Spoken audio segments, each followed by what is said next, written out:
Good morning. आज आप लोगों को हम समाकलन से संबंधित कुछ सवाल बताएंगे। समाकलन के लिए हमने कई सूत्र आप लोगों से बताया था और वो समाकलन का जो सूत्र बताया था यदि वो सूत्र याद हो गए होंगे तो आप लोगों से कुछ सवाल हम बताने के लिए बोले थे। और वैसे हमने ये कहा था कि समाकलन का बहुत यूज फिजिक्स में नहीं है, जो भी हम बता रहे हो फिजिक्स के लिए ही बता रहे हैं। तो समाकलन के हमने सूत्र बताए थे, कुछ सवाल भी बताए थे, कुछ आज ये 2-3 सवाल आज भी बताएंगे। और समाकलन के वो सूत्र कौन कौन है आप लोगों को अभी याद नहीं होगा, साइड में हम लिखे दे रहे हैं और इसके पहले लेक्चर में आप लोग देख लीजिएगा और डिटेल के लिए।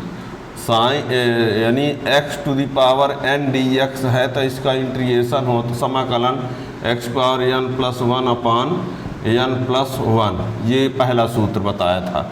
दूसरा सूत्र हमने बताया था e⁴x dx है तो इसका e⁴x होता है।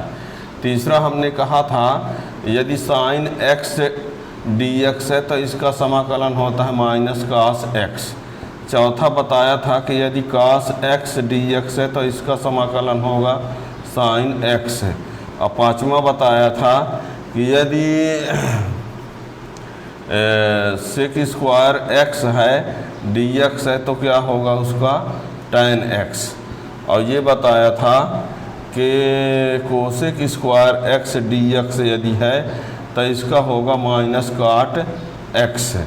और ये बताया था कि tan x × sec x यदि है dx तो इसका क्या होगा sec x। और ये बताया था यदि cot x cosec x है तो इसका -cosec x। ठीक। और ये बताया था कि यदि 1/x dx है तो इसका होगा log x। और ये बताया था कि 1 dx है तो इसका क्या होगा x। ये हमने फार्मूला सब बताया है इसके पहले। ठीक है, आज हम ये बताने वाले थे कि इससे कुछ क्वेश्चन हम बता देते, बहुत नहीं बताना है, पूरा फिजिक्स के अकॉर्डिंग बताना है। मैथ में तो आप लोग एक किताब पढ़ेंगे आगे चल करके, ठीक है ना। यहाँ हमने भी ये भी बताया था कि n ≠ -1 इसके लिए होता है। यदि n की वैल्यू -1 है तब ये फार्मूला काम नहीं करेगा, ठीक है ना। तो ये इन फार्मूलों से क्वेश्चन आपसे कोई सिंपल सा क्वेश्चन हम देंगे और वो क्वेश्चन सॉल्व करते समय आप ये देखोगे कि इनमें से कौन सा फार्मूला लग जाएगा। कोई सवाल लगाना है, उस सवाल लगाने के लिए आप देखोगे कि इनमें से कौन सा फार्मूला लग रहा है।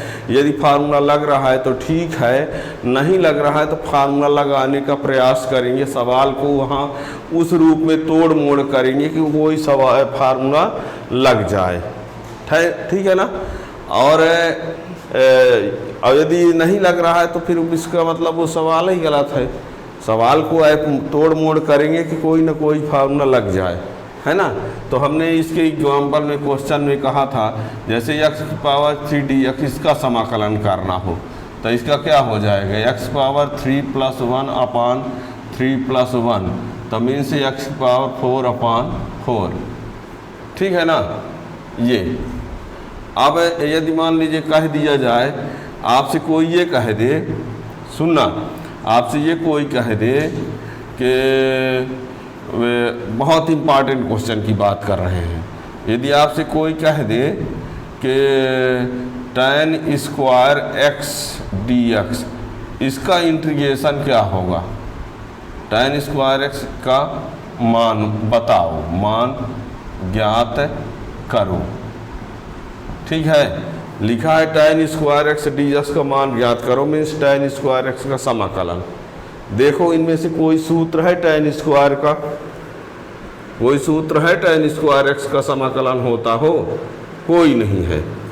जब कोई नहीं है तो tan² x का हम क्या करें। अब तो हम ये आपसे कह रहे हैं कि tan² x को ऐसे चेंज करो, tan² x को ऐसे कोई फार्मूला बनाओ ताकि ऐसा पद आ जाए जिसका समाकलन हम जानते हों। tan² x को ऐसे लिखो कि ऐसा कोई पद आए जिसका समाकलन हमको पता हो। तो हम इस tan स्क्वायर एक्स को क्या लिख सकते हैं? यदि आप 10th क्लास पढ़े हैं तो इसका सलूशन के लिए देखना क्या करोगे। tan स्क्वायर एक्स dx है, इसको हल करते समय इसको आप चाहो तो लिख सकते हो सेक स्क्वायर एक्स माइनस 1। क्यों लिख सकते हो? 10वीं क्लास में था कि tan स्क्वायर एक्स बराबर होता है सेक स्क्वायर एक्स माइनस 1। कहेंगे सर ये नहीं मालूम है। अरे ये देखो, उसमें ये पढ़ाया गया था कि 1 प्लस tan स्क्वायर एक्स बराबर सेक स्क्वायर एक्स, 10वीं का ये फार्मूला है। इसको आप इसको उधर भेज दीजिए तो tan स्क्वायर एक्स बराबर क्या हुआ? सेक स्क्वायर एक्स माइनस 1 नहीं हुआ? हुआ कि नहीं? तो यानी tan स्क्वायर एक्स की जगह हम क्या लिख सकते हैं? Sec square x minus 1। क्यों लिखोगे?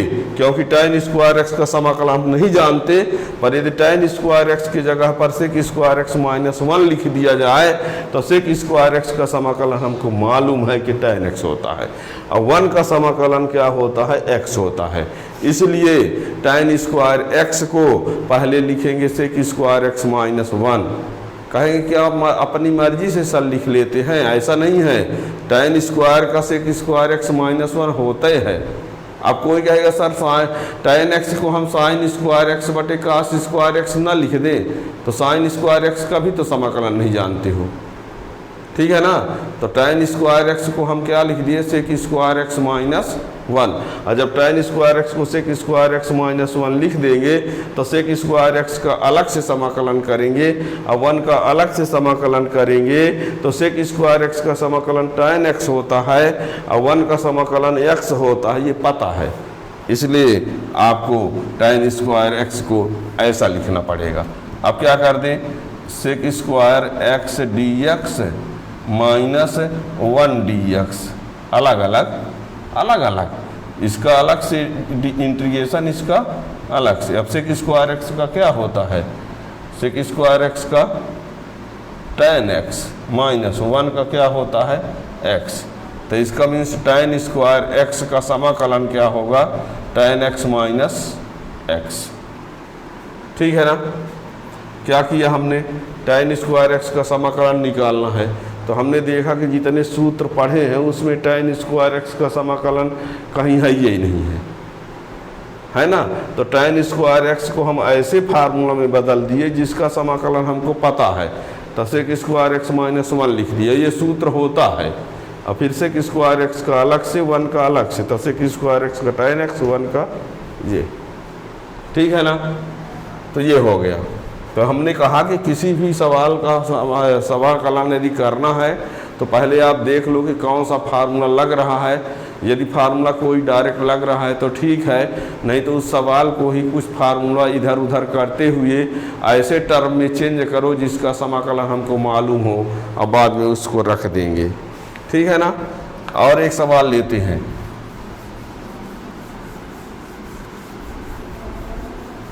अच्छा सा सवाल है, कई बार क्वेश्चन पूछा गया, इंपॉर्टेंट क्वेश्चन है। सोचिए, लिखा रहेगा 1 प्लस साइन 2x ये रूट का समाकलन कीजिए, का समाकलन कीजिए। बहुत अच्छा क्वेश्चन है ये। जब आप लोग 12th में जाएंगे तो इस प्रकार के क्वेश्चन बहुत पढ़ने को पाएंगे, मैथ में बहुत इंपॉर्टेंट है। 1 प्लस साइन 2x का समाकलन कीजिए, मीन्स आपका ये आया है 1 plus sine 2x root of dx, ये है क्वेश्चन। इसको हल करने के लिए हम क्या करेंगे? देखना, हमारे पास इसका साइन 2x का समाकलन कहीं है, ये नहीं है, रूट में है वैसे भी। तो आज इस सवाल के लिए देखना, हम आप लोगों को त्रिकोणमिति में पढ़ा चुके हैं। पीछे लेक्चर में आप देखिएगा, साइन 2x का एक फार्मूला होता है 2 sine x cos x। Sine 2x बराबर होता है 2 sine x cos x। Sine 2x बराबर होता है 2 साइन x cos x। और ये 10वीं में आप लोग पढ़े हैं कि sine square x plus cos square x बराबर 1। पढ़े हो कि नहीं? पढ़े हो। आज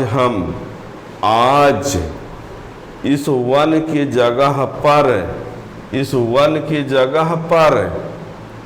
sign square x plus cos square x रखेंगे। आप लोग 10वीं में जब पढ़ते थे तो ज़्यादातर sign square x plus cos square x की जगह पर 1 लिखते थे, और आज यहाँ 1 की जगह पर sign square x plus cos square x लिखेंगे। क्या करेंगे?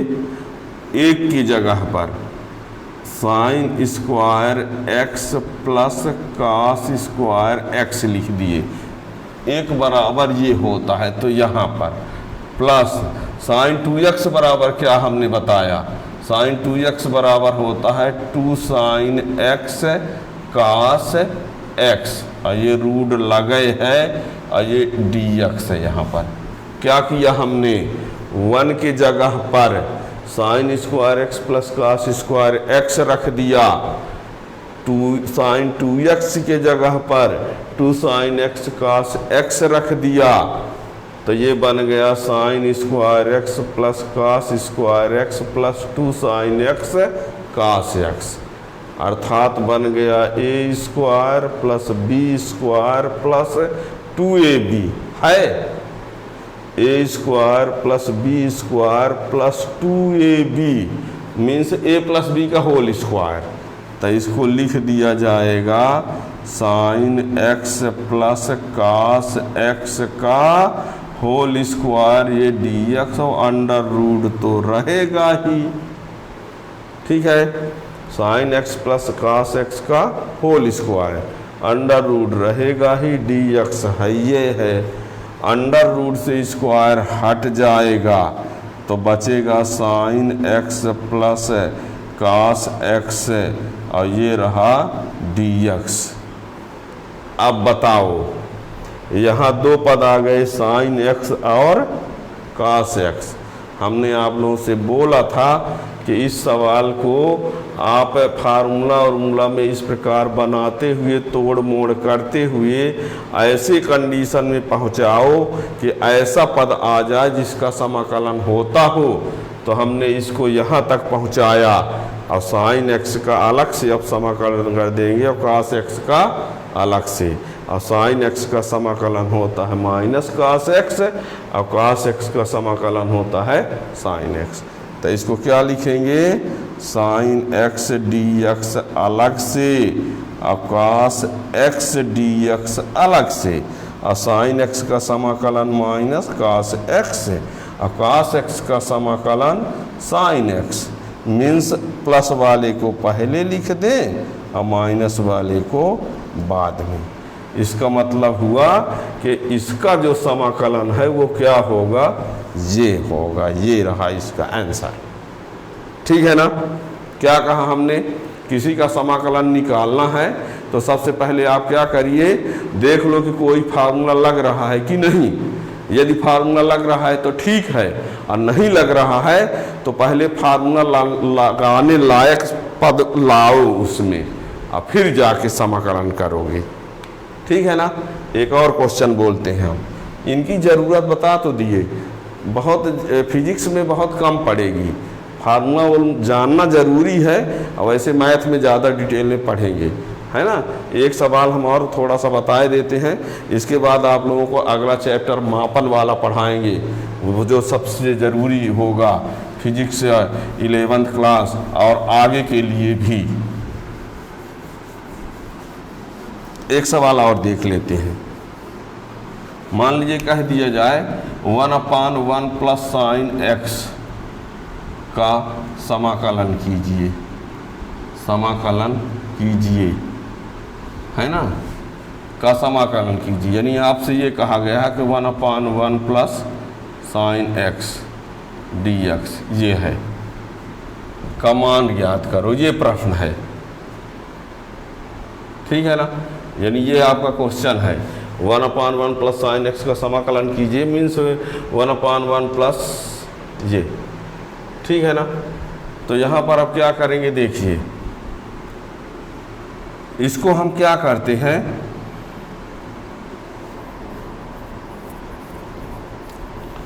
1/1 प्लस साइन एक्स है, इसका हमें 1 माइनस साइन एक्स का ऊपर नीचे इंटू कर देते हैं। देखना क्या करेंगे, 1/1 प्लस साइन एक्स है और इसको 1 माइनस साइन एक्स अपान 1 माइनस साइन एक्स का ऊपर नीचे इंटू कर दिया, ये ठीक है। इसका हर का परिमेयकरण जैसे बोलते थे, इसका ही माइनस करके ऊपर नीचे इंटू। अब जब इसको हल करेंगे तो ये 1 माइनस साइन एक्स तो हो जाए, कोई दिक्कत नहीं, और ये हो जाएगा 1 square minus sine square x d x, कोई दिक्कत नहीं है sir. A plus B A minus B A square minus B square, एक का स्क्वायर तो एक ही होगा, ना लिखो तो भी चल जाएगा, जहाँ तक है चला सकते हो, चल जाएगा। अब ये 1 माइनस साइन एक्स अपान इसको लिख सकते हो 1 माइनस साइन स्क्वायर एक्स, तो ये हो जाएगा कास स्क्वायर एक्स। क्या हो गया, क्योंकि sine square x plus cos square x बराबर 1 होता है, तो वो कास स्क्वायर एक्स बराबर क्या बन गया, 1 माइनस साइन स्क्वायर एक्स, यानी 1 minus sine x square x के स्थान पर ये कास स्क्वायर एक्स लिख दिया। अब बताना, इसको इसके साथ अलग से लिख दो, इसके साथ अलग लिख दो, इसको अलग से, इसको अलग से। क्या कह रहे हैं, क्या कह रहे हैं देखना, 1 upon cos square x minus sine x upon cos square x, और ये डी एक्स लगा दिया। क्या किया हमने, इसका साइन चेंज करके ऊपर नीचे इंटू किया, इसका 1 से इंटू वही आया, A plus B A minus A square minus B square, 1 minus sine square x तो कास स्क्वायर एक्स, इसको इसके साथ अलग से, इसके साथ अलग से। अब आगे देखो क्या होगा, देखना 1 अपान कास स्क्वायर एक्स है, तो ये क्या बन गया, सेक स्क्वायर एक्स। इसको क्या लिख सकते हैं, साइन एक्स बटे कास एक्स और एक बटे कास एक्स। नहीं समझ में आया, क्या किया हमने, 1 बटे कास तो सेक स्क्वायर, और ये 2 ठो कास है ना, तो 1 ठो साइन बटे कास 1 ठो ले लिए, 1 ठो 1 बटे कास ले लिए, 1 ठो साइन बटे 1 ठो कास, 1 बटे 1 ठो कास अलग से, ठीक है। तो क्या हुआ, ये हो गया sec square x minus sine बटे कास, यानी साइन बटे कास यानी क्या होगा, tan एक्स, और 1 बटे कास यानी सेक एक्स, और ये रहा डी एक्स। अब देखो, हमने जो कहा था कि सवाल को ऐसे जगह तक ले जाओ जिसका समाकलन हम जानते हैं वो पद मिल जाए। तो यहाँ एक पद आ गया सेक स्क्वायर एक्स, जिसका समाकलन होता है tan एक्स, और एक पद हो गया tan x into sec x, जिसका समाकलन होता है सेक एक्स। अलग अलग लिखे देते हैं दोनों को, क्या लिखेंगे, sec square x d x minus tan x sec x d x. अब बताओ, ये सेक स्क्वायर एक्स का समाकलन क्या हुआ, tan एक्स, और minus tan x sec x का समाकलन क्या होता है, सेक एक्स। ये रहा इसका आंसर, ठीक है ना।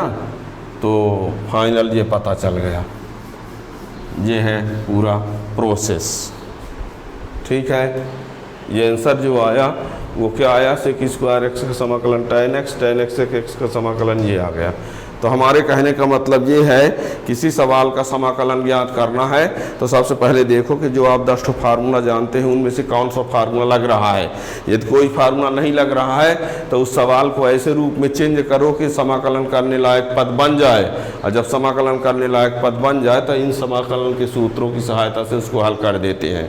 ये हम सवाल जो कुछ भी बता रहे हैं वो फिजिक्स के आधार पर बता रहे हैं कि फिजिक्स में बहुत सिंपल यूज होता है, तो है ना। जो मैथ लिए होंगे, मैथ में डिटेल में समाकलन अवकलन पढ़ेंगे, आगे कॉलेज में मैथ की समाकलन की एक किताब पढ़ना पड़ेगा। लेकिन जो हम ये सामान्य सूत्र बता रहे हैं वो सिर्फ फिजिक्स के यूज के लिए बता रहे हैं, फिजिक्स के यूज के लिए, है ना। ये मत सोचना कि सर बहुत कम समाकलन में बताएं, फिजिक्स के लिए बताया गया है, मैथ के लिए नहीं, ठीक है। मैथ जो लिए होंगे तो उनको अलग से डिटेल में पढ़ना ही पड़ेगा, ठीक है। Thank you.